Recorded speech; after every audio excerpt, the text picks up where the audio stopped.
اور ایک عمل اللہ سے ایک دعا کیا کرو کہ یا اللہ مجھے رمضان میں جمعہ کی رات میں یا جمعے کو موت نصیب فرما۔ مرنا تو ویسا بھی ہے نا، حدیث کے مطابق جمعے کی رات، جمعہ کا دن یا رمضان میں کسی بھی دن رمضان میں کوئی فوت ہو جائے عذاب قبر سے محفوظ رہتا ہے۔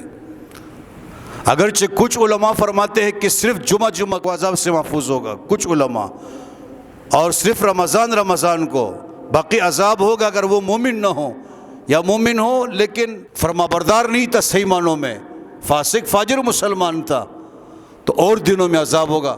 لیکن بعض علماء فرماتے نہیں، یہ قیامت کی صبح تک عذاب قبر سے محفوظ رہے گا۔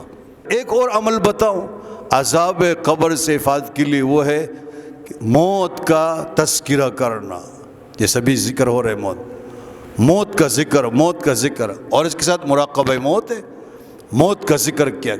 پیغمبر صلی اللہ علیہ وسلم فرمائے اکثروا ذکر حازم اللذات الموت، فرمایا کہ منہدم لذتوں کو منہدم کرنے والی چیز کو کثرت سے یاد کرو، یعنی موت کو۔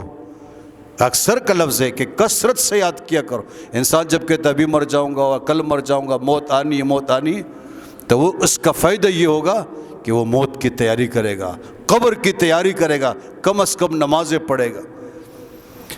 ایک اور عمل بتاتا ہوں کہ اگر آپ چاہیں کہ عذاب قبر سے محفوظ رہے تو حقوق العباد کی ادائیگی میں غفلت سے کام نہ لے۔